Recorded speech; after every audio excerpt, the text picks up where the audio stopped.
नमस्कार, आप देख रहे हैं मतंग न्यूज। तो आइए इस खास प्रोग्राम में आपकी खास मुलाकात के साथ आपको गांव शहर से लेकर हर क्षेत्र की समस्याओं, वहां के विकास कार्यों को लेकर रखते हैं अपडेट। तो चलिए आज हम आपको रूबरू कराएंगे एक खास खबर से। आजमगढ़ जिले के लालगंज में अधिवक्ताओं ने नारेबाजी करते हुए एडवोकेट एक्ट में संशोधन किए जाने के विरोध शुक्रवार को अधिवक्ताओं ने प्रदर्शन कर महामहिम राष्ट्रपति के नाम संबोधित मांग पत्र सौंपा। अपनी 6 सूत्रीय मांगों पर अड़े अधिवक्ता उपजिलाधिकारी व तहसीलदार की अनुपस्थिति में नायब तहसीलदार को दिया एडवोकेट एक्ट 1961 में संशोधन किए जाने के प्रयास को लेकर अधिवक्ताओं में काफी आक्रोश व्याप्त है। दी बार एसोसिएशन के अध्यक्ष नगेंद्र सिंह व तहसील बार एसोसिएशन के अध्यक्ष सूर्यमणि यादव के नेतृत्व में तहसील परिसर के चक्रमण कर संशोधन के प्रयास का विरोध करते हुए जमकर नारेबाजी करते हुए नायब तहसीलदार को राष्ट्रपति के नाम संबोधित मांग पत्र दिया। इस अवसर पर विद्यांशनी राय, समर बहादुर सिंह, अमरनाथ यादव, धर्मेश पाठक, अशोक कुमार अस्थाना, रामसेवक यादव, इंद्रभानु चौबे, हामिद अली, राजेंद्र लाल श्रीवास्तव, शीतला राय, हरि यादव, सुनीश कुमार श्रीवास्तव, सुधीर कुमार श्रीवास्तव, संतोष कुमार राय, कैलाश सिंह सहित काफी संख्या में अधिवक्ता उपस्थित थे।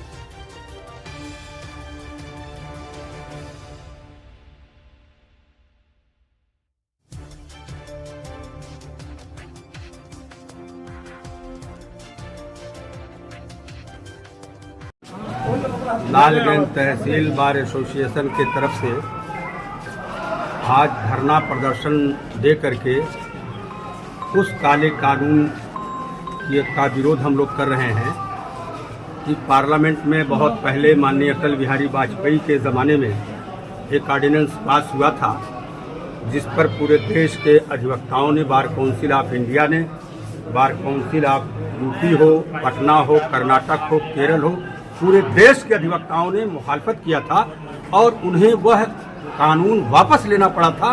उसमें यह था कि अधिवक्ताओं की जांच एसडीएम, तहसीलदार और लेखपाल, कानूनगो, डीएम ये हमारे लाइसेंस को चेक कर सकते थे। तो कोई भी अधिवक्ता इसको कैसे बर्दाश्त कर पाता, उसे मजबूर होकर के उस सरकार को, माननीय अटल बिहारी वाजपेयी की सरकार को ये काला कानून, ये ऑर्डिनेंस वापस लेना पड़ा था। ठीक इसी तरीके से इन्होंने एक पार्लियामेंट में अमेंडमेंट प्रस्तावित किया है और उस अमेंडमेंट में यह है कि अधिवक्ता अगर किसी केस को हार जाता है तो उसकी क्षतिपूर्ति क्लाइंट के साथ साथ उसकी क्षतिपूर्ति वकील को भी देने का इस तरीके का प्राविधान इसमें आया हुआ है। यह कितना ही गलत तरीका है। हम तो उस आदमी की, उस क्लाइंट की हम जबान हैं, कलम हैं, बुद्धि हैं, विवेक हैं, जो वो हमसे कहेगा वही बात हम अपनी फीस लेकर के कहते हैं। और अगर वो केस हार गया तो उसकी क्षतिपूर्ति अधिवक्ता क्यों बर्दाश्त करेगा। और दूसरी बात यह है, ये लोकतंत्र है हिंदुस्तान में के अंदर, इतना बड़ा जमहूरी मुल्क, इतना बड़ा लोकतांत्रिक मुल्क दुनिया में कोई नहीं। और इस लोकतंत्र में हमको धरना देने का, प्रदर्शन करने का, आंदोलन करने का, चक्का जाम करने का, तालाबंदी करने का सारा अधिकार कॉन्स्टिट्यूशन से मिला हुआ है। और ये इस अमेंडमेंट में ये भी कहा गया है कि आप स्ट्राइक नहीं कर सकते, हड़ताल नहीं कर सकते। तो ये सीधे तौर पर इस कानून की वापसी के लिए हम बात करना चाहते हैं। ठीक मैं उदाहरण देना चाहता हूं, अगर अब दिल्ली के अंदर रेल दुर्घटना, जो वहां पैसेंजर 18 लोगों की मौत हुई है, दिल्ली के अंदर रेलवे स्टेशन पे 18 लोगों की मौत हुई है, तो रेल मंत्री के ऊपर क्षतिपूर्ति लगाया जाए। इसका मतलब रेल मंत्री क्षतिपूर्ति दे। अगर कहीं किसी सरकार के तरफ कोई, किसी की सरकार चल रही हो, कोई आपदा आ जाए तो उस आपदा में जितने लोग मर जाएं उसको कंपनसेशन देने के लिए जो सरकार में मौजूद हो अपने जेबा से दे। ये कोई कानून है? आपके हिसाब से, आप जो सरकार को कह रहे हैं, आपके हिसाब से एक आम नागरिक से लेकर भारत सरकार में जितने नेता हैं, अगर कोई गलती होती तो ये कानून उनके पे भी लागू होना चाहिए। हाँ, उनके भी लागू होना चाहिए। दूसरी बात यह है, एडवोकेट प्रोटेक्शन एक्ट हिंदुस्तान के विभिन्न सूबों में लागू हो गया। आखिरकार क्या है, एक सिपाही जाएगा तो वो टोल टैक्स नहीं देगा, इसलिए कि उत्तर प्रदेश का पुलिस है। एक अधिवक्ता जो अरबों खरबों रुपया राजस्व में जमा कराता है वकालतनामा के माध्यम से, स्टैंप के माध्यम से, फीस के माध्यम से, ये सारे पैसे जो अरबों खरबों रुपया हम राजस्व बढ़ाते हैं प्रदेश का और देश का, तो हमारे लिए एडवोकेट प्रोटेक्शन एक्ट नहीं लागू होगा। सरकार का भेदभाव क्यों अधिवक्ताओं के साथ? अधिवक्ता एक ऐसा प्राणी है, विवेकशील प्राणी है, ये समाज का वह प्रवक्ता है जो समाज को सही दिशा देता है। गरीब, कमजोर, दुखियारा, अन्याय, जुल्म जिसके ऊपर होता है उसके पूरे गुस्से को अपने सीने में रख लेता है। सीने में रख करके हाई कोर्ट और सुप्रीम कोर्ट की रूलिंग का सहारा लेकर के इन अधिकारियों को न्याय दिलाने का काम करता है। और ये सरकार जिस तरीके की साजिश कर रही है कि अधिवक्ता कोई वकालत न करे, ये वकालत पेशा छोड़ दे, और जिस दिन ये नौबत आएगी ये सरकार उस चौराहे पे जाके खड़ी हो जाएगी कि जनता सीधे तौर पर आकर के जिस दिन न्याय मांगना शुरू कर देगी तो वो अंग्रेजी हुकूमत से ज्यादा खतरनाक साबित हो जाएगा। ये बात हम आज यहाँ तहसील बार एसोसिएशन की तरफ से कहना चाहते हैं। तो सरकार जो है लोकतंत्र के एक हिस्से को तोड़ने का काम कर रही, क्या कहना चाहेंगे? बिल्कुल, वो सीधे अटैक कर रही है। इनके हम अधिवक्ताओं की जबान बंद करना चाहते हैं। अधिवक्ता समाज कोई बोलने नहीं पावे, चाहे सरकार प्रदेश में, देश में किसी की सरकार हो, आज किसी की है, कल किसी की होगी, लेकिन जो दुखियारे होते हैं वो सीधे तौर पर अधिवक्ताओं के पास आते हैं। अधिवक्ता PIL के माध्यम से हाई कोर्ट में याचिका दाखिल करके, सुप्रीम कोर्ट में याचिका दाखिल करके हम लोग तमाम भ्रष्टाचार को उजागर करते हैं, जांच करवाते हैं। स्पष्ट रूप से आप लोगों की क्या मांग है? हमारा यह है कि प्रोटेक्शन एक्ट लागू किया जाए और जो पार्लियामेंट के अंदर प्रस्तावित जो अधिवक्ताओं का अमेंडमेंट एक्ट जो प्रस्तावित है उसे वापस सरकार ले। अगर वापस नहीं लेगी तो पूरे देश में अधिवक्ता सड़क पे आएगा। और जिस तरीके से किसानों ने मजबूर किया था किसान आंदोलन करके, उसी तरीके से अधिवक्ता समाज भी आंदोलन करके मजबूर करेगा और पार्लियामेंट में उनको वापस लेना पड़ेगा। इसलिए समय के चलते हम यही अपील करना चाहते हैं देश की हुकूमत से कि जो आप वहाँ पार्लियामेंट के अंदर अधिवक्ताओं के खिलाफ जो बिल ले आ रहे हैं उसे वापस लिया जाए। धन्यवाद। लालगंज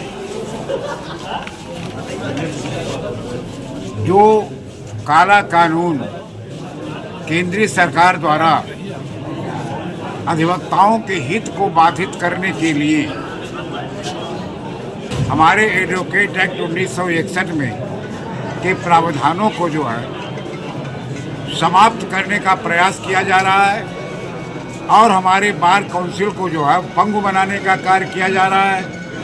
हमारे अधिवक्ताओं को पंगु बनाकर जो है हमको जो है वो न्यायिक कार्य से विरत रहने का पर बाध्य किया जा रहा है और हमको जो है वो दबाव बनाया जा रहा है कि ये लोग न्यायिक कार्य से विरत न हो, हड़ताल पर न जाए, अपनी मांगों को जो है वो समुचित माध्यम के से न लाके अहिंसात्मक तरीके से हमारी मांगों को न कर पाएं, जिसका हम लोग पुरजोर विरोध करते हैं। और हम सरकार से मांग करते हैं, केंद्रीय सरकार से मांग करते हैं कि जो अपना काला कानून लागू कर रहे हैं उसको वापस लें, वरना अधिवक्ता समाज जो दिल्ली में 1,75,000 वो अधिवक्ता काम करते हैं और पूरे हिंदुस्तान में 27 लाख अधिवक्ता जो है वो पंजीकृत अधिवक्ता कार्य करते हैं। ये किसानों के द्वारा काला कानून जैसे लागू कर दिया गया था और उसको वापस करने के लिए बाध्य किया गया किसानों ने, उसी तरीके से अधिवक्ता जो है इस काले कानून को वापस लेने के लिए और सरकार को बाध्य कर देगा।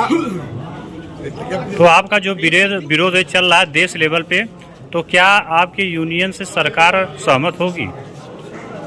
ऐसा है कि हमारे यूनियन को, हमारे बार काउंसिल को, हमारे सभी जो है राज्य बार काउंसिलों को पंगु बनाने के लिए सरकार ने यह जो है उनकी जो स्वायत्त शासी व्यवस्था थी, जो इकोनॉमिक्स व्यवस्था थी, उसको जो है वो दबाव बनाने के लिए सरकार जो है हम अधिवक्ताओं को हितों को जो है पंगु करने के लिए, बार काउंसिल को पंगु करने के लिए और यह जो है वो काला कानून ला रहे हैं जिस